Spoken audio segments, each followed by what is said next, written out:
Just when you think the stage is too big, Elly De La Cruz takes over.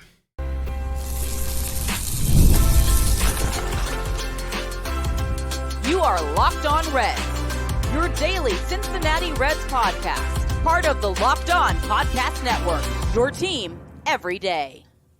Welcome to Locked On Reds. My name is Jeff Carr, and I am a lifelong Cincinnati Reds fan, and I have never seen a guy like Elly De La Cruz play for this team.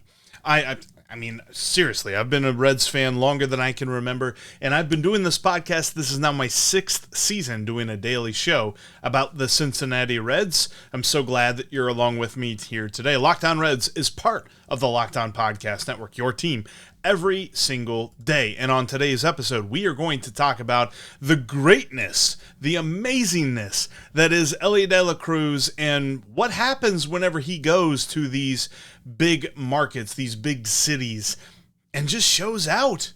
I mean, he kind of outplayed Aaron Judge. Let's whisper that. We'll whisper that. We're also going to talk about the idea of series opening wins and why the Reds need to follow them up. I also kind of want to get into Graham Ashcraft's performance here in the first game of the series, the win that the Reds were able to get. And later on, Andrew Abbott is starting tonight. So I want to look at his opportunity, and is he ready for what is going to be an interesting game and a bandbox, basically. Let's call it what it is. Before we get to all of that, I want to let you know that today's episode is brought to you by Prize Picks, the easiest and most exciting way to play daily fantasy sports. Go to prizepicks.com/LockedOnMLB and use code, all lowercase, LockedOnMLB for a first deposit match of up to $100. And what we'll start today, I mean, Elly De La Cruz, what can you say about him? I think there's so many people that just do not appreciate him. They try to say this about him. Well, he needs to fix this. He needs to fix that. They want him to be perfect. And quite frankly, we've had that much hype on him that he's about as close to perfect as you can possibly get. But we are all human. Perfect, it's not really the equation here. But as far as being a baseball player, Elly De La Cruz is absolutely phenomenal. One of the best baseball players, and quite frankly, he is the kind of guy that he shows the talent, he shows the ability that I've never seen before in a Reds uniform. Triples, homers, huge part of the win, probably the biggest part of the win, 5-4 for your Cincinnati Reds on Tuesday night in the Bronx against the New York Yankees. Yeah, the Reds won a one-run game. How about that? But when it comes to Elly De La Cruz, like, what are we talking about here? Because Elly De La Cruz is not a guy that I think we would be happy with saying, well, he's the best player on this team. That's a pretty subjective term. I mean, consider where the Reds have been for the last 30 years. Elly De La Cruz is the kind of guy that is going to be in the conversation for best player in the league. Sure, he's got to go up against guys like Shohei Ohtani, but that is the conversation that we're putting him in. The fact that I made mention of him outplaying Aaron Judge on a particular night is because that is where he should be in the conversation.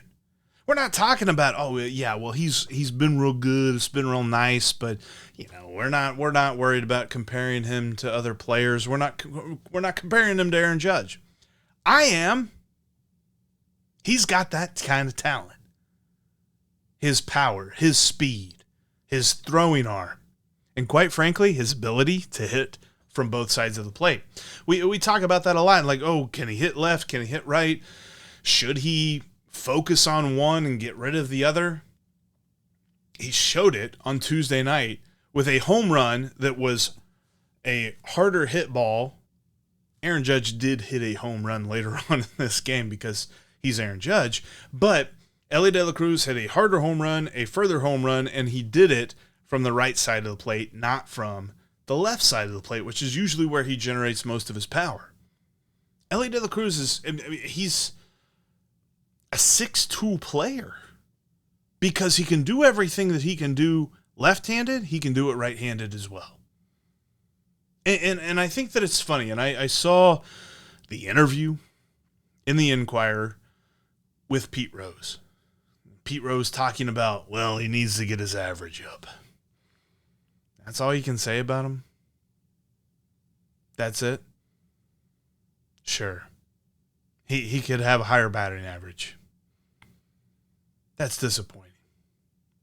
Because to not recognize the talent that is on this field for this team, for the future, that's just sad.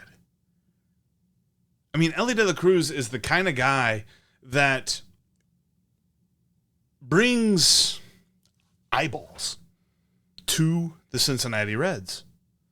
This team, forget about to us Reds fans, because as frustrating as this franchise has been for the last 3 decades, there's been some ups and some downs, and mostly downs. But when it comes to this franchise for the last 30 years, what have we had that draws anyone outside of the city of Cincinnati? What has the Reds put on the field that have gotten other people excited? As Reds fans, we would say Joey Votto. But quite frankly, if you look at his record as far as all-star games, awards, guy never won a Silver Slugger. The fact that he was quite frequently labeled, oh man, really underappreciated player. You know why? Because nobody cared. Nobody cared what he did on this team outside of Cincinnati. People are caring about what Elly De La Cruz is doing. There was a tweet that was shared by C. Trent Rosecrans of a fellow who tweeted that his Little League team that he coaches, of mostly 7-year-olds, that they all would list Elly De La Cruz as their favorite player. And they're in Mississippi. That's not Reds country, last I checked. Elly De La Cruz is national. Elly De La Cruz is international. So for us to sit here and harp on this and that and about the other, what he is doing is being noticed. And when he gets sit on these big stages, New York, LA, Chicago, later on this month when they go to Atlanta, things like that, and he makes these kinds of performances, people turn their heads and they go, oh, the Reds got somebody. He showed why on Tuesday night. Huge part of that win. It was so fantastic to see. I mean, the first at bat that he has, he strikes out. And you're thinking, oh boy. Especially for the fact that Jonathan India, right before him, walked on 4 pitches. So you're thinking, why did Elly strike out? Is this going to be a rough night for him? Then his next at bat, he triples into the right field corner, which, by the way, as much as we love to harp on Great American Small Park, for the Reds' home stadium, the Yankees have an even bigger gripe because their outfield is even smaller. They see just about as many, if not more, home runs. It's not as if we're talking about Arizona or San Francisco or Seattle where he hits it into the right field corner and he triples. He did this in New York. Short porch, that sort of thing. And he tripled easily. He tripled on the guy that he trained with this offseason. We talked about it a little bit. Elly De La Cruz trained with Juan Soto over the offseason to kind of just understand being a major leaguer better. And there was a moment where master and apprentice were pitted against each other for the fate of out number 1 of the, I think it was of the 4th inning. So not quite as dramatic as Highlander, but that was a fantastic moment. Elly De La Cruz sees the big moments and he rises to the occasion, man. He's right there. And if the Reds can build a team around him, If we've got the right guys in place, if the front office goes out and fills in the holes that they need to fill in, this can be special. Now, the big picture of it is the Reds have won another series opener. They've done that quite a bit so far this season. So why haven't they won as many series? That's what we'll talk about coming up next. This episode of Locked On Reds is brought to you by Booking.com. Booking.yeah. As the season goes along, the Cincinnati Reds are going to be so much fun that you're going to want to follow them along just like I am. I'm following them down to Atlanta later on this month. And you go to Booking.com, it's the easiest way to follow the Reds because all you got to do, like I did, is go to Booking.com and search Truist Park. They're going to pull up the hotels that are nearest to Truist Park and give you the best deals on them. They've got hotels, they've got bed and breakfast, they've got vacation rentals, resorts, and so much more. Over at Booking.com, you might just find your perfect stay, and you might figure out that you're going to enjoy your rivals' cities.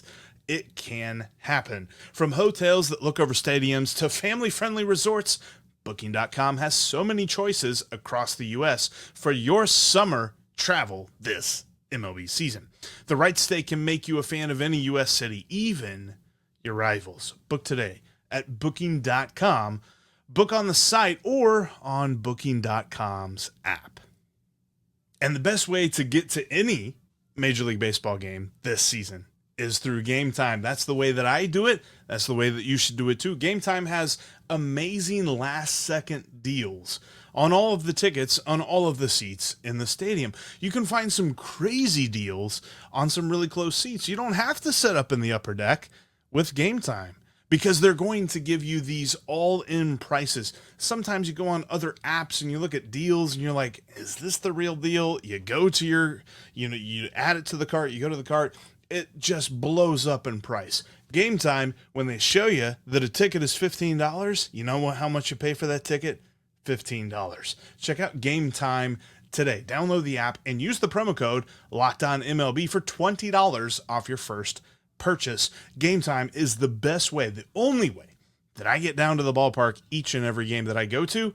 You should too. Download the Game Time app and use the promo code LOCKEDONMLB to get $20 off your first purchase. Last minute tickets at the lowest prices. They're guaranteed over at Game Time. You've got to check out Locked On Sports today. It's a 24/7 streaming feed bringing you the biggest stories in sports. Locked On Sports Today is over on YouTube or the free Amazon Fire TV channels app, part of the Locked On Podcast Network. Your team every day.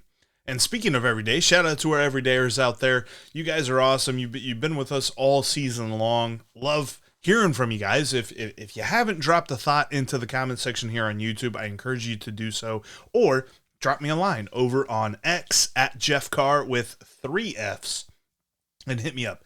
Tell me your thoughts about this because the Cincinnati Reds win Game 1.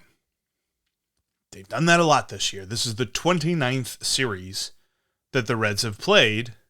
They are 20-9 in series opening games. That's a crazy record. The fact that they're under 500 makes it even crazier because they haven't won a series in a little while. And the fact that they're in a position to go into the Bronx and take a series. Sure, you can say this and that about the Yankees probably overlooking the Reds, especially with the fact that they're about to play the Red Sox. Can definitely see that being the case. But that doesn't mean anything when it comes to wins and losses at the end of the year. Coming into the series, the Reds and the Yankees actually had the same month of June. Both teams went 14-13. So as much as they came into this game with vastly different season records, they're coming off the same type of month. So both teams are like, okay, let's see how we can start July well. The Yankees were off on July 1st, so this was their first game too. So how can they start the month off well? The Reds are looking at this month, as we've talked about a little bit, and seeing the ability to maybe stack some wins, to maybe build up, maybe get back into the wild card. Who knows? Maybe even the Brewers fall on hard times. They haven't started that yet. But maybe they fall in hard times and the Brewers can kind of catch, or the Reds can kind of catch the Brewers a little bit. But you got to start winning now.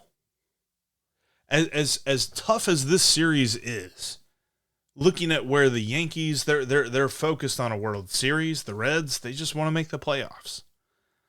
So obviously you could look at these 3 games and say, well, the Reds are just going to be happy to not be swept. But at this point now, having won game 1, it's time to go out and win a series. I don't care if it's the Yankees. I don't care if it's the best team that you've ever heard of. If they were playing the Murderers Row Yankees and they won game 1 of a 3-game set, go win one more game and get that series. Because they haven't done that a whole lot. And it was interesting in this game because, I talked ad nauseum about Elly De La Cruz in the first segment. But Graham Ashcraft pitched in this game, and he was okay. I wouldn't say he was good, but I also wouldn't say he was bad either. 5 innings, 3 runs. You would have thought that he could have went a little bit deeper, but consider the struggles that he's been going through here recently. 5 innings and 3 runs kind of feels like a win. And he got the win for the day. So, ironically, there it is. But overall, it was a fine outing. Not going to get too excited about it. Not going to say he's out of the woods yet. He's still got some work to do. And he's got his bobblehead giveaway coming up this Sunday. I think it lines up that Wednesday, Thursday, Friday, Saturday, Sunday, 5th day, he gets to pitch on Sunday. But,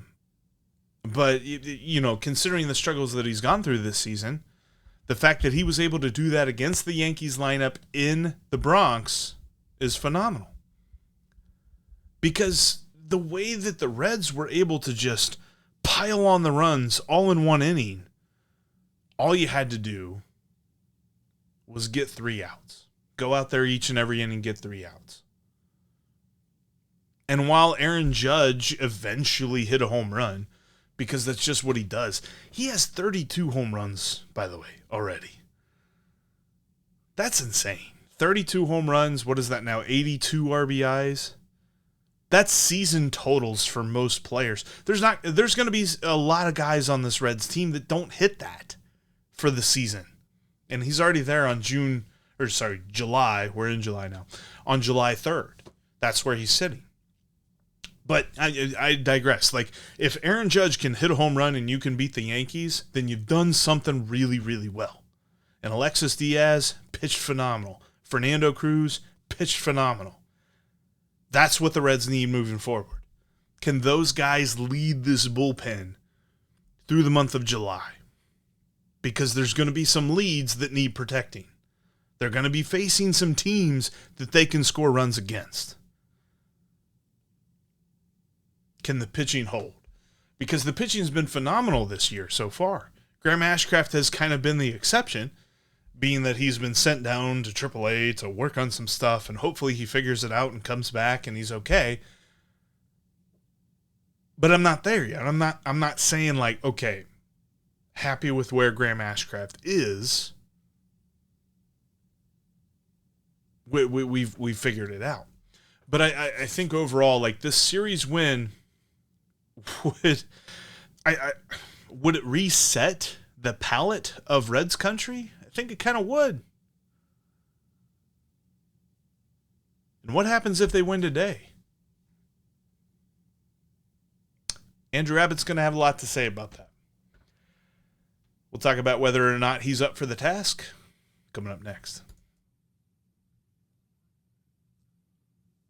America's #1 daily fantasy sports app is your ticket to enjoying the rest of the MLB season. Sure, the Reds are going to give you plenty of reasons to enjoy that, but you can make some cash on their performances with Prize Picks, because all you have to do is pick your favorite players, like Elly, and you just click more or less on different statistics like stolen bases, total bases, runs, all that other stuff.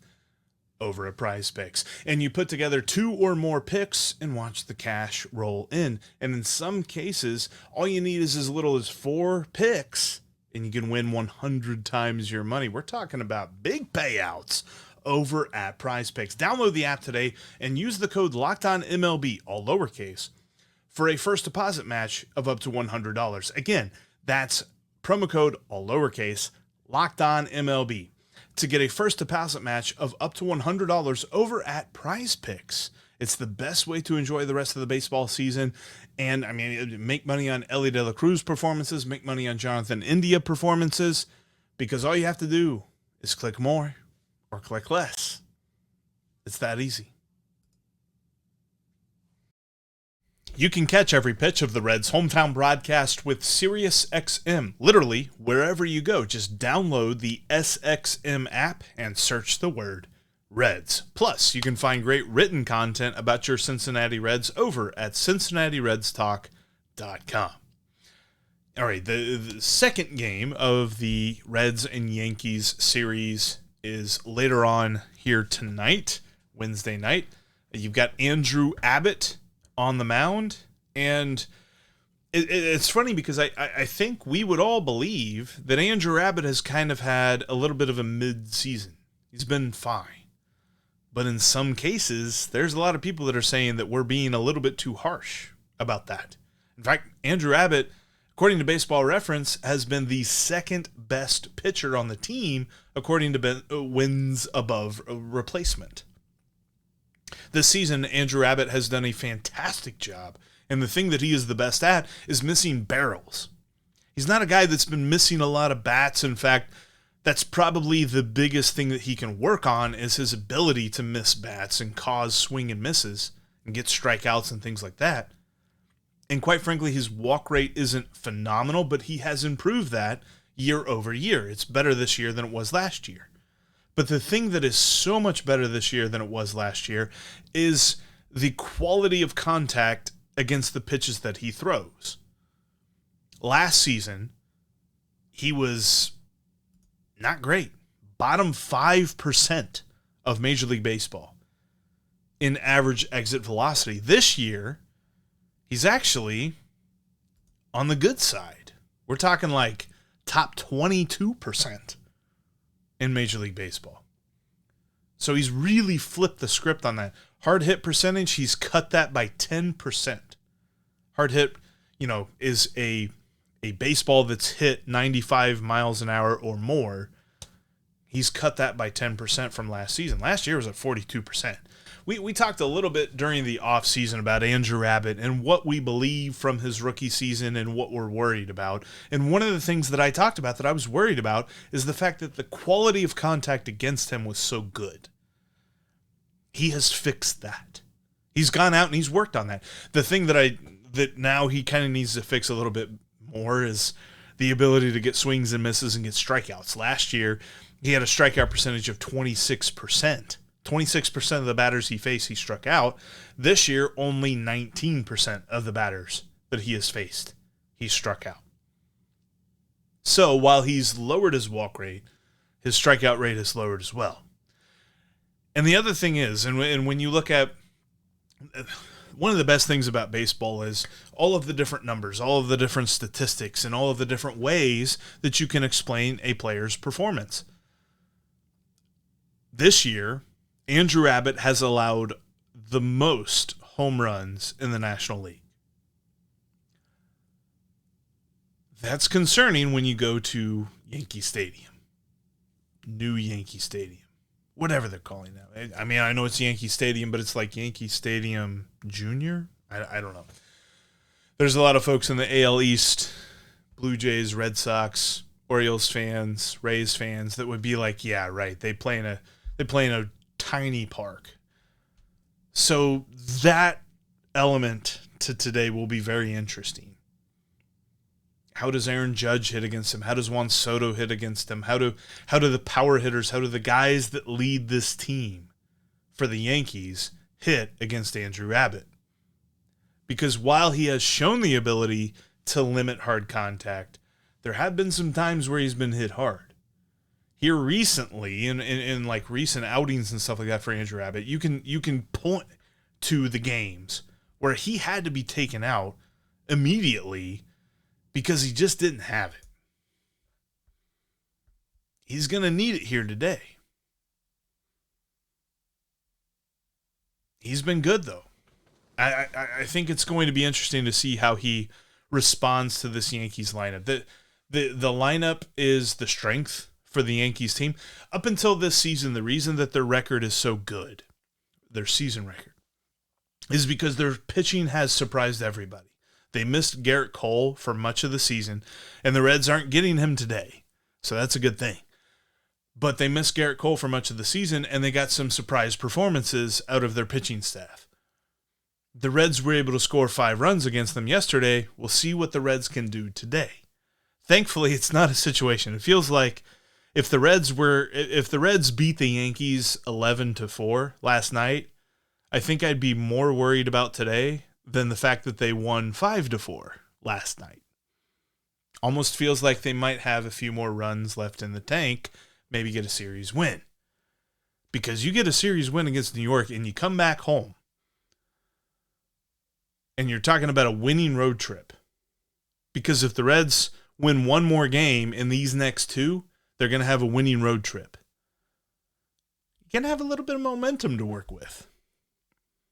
So can Andrew Abbott deliver that? Can he set the Reds up for this win?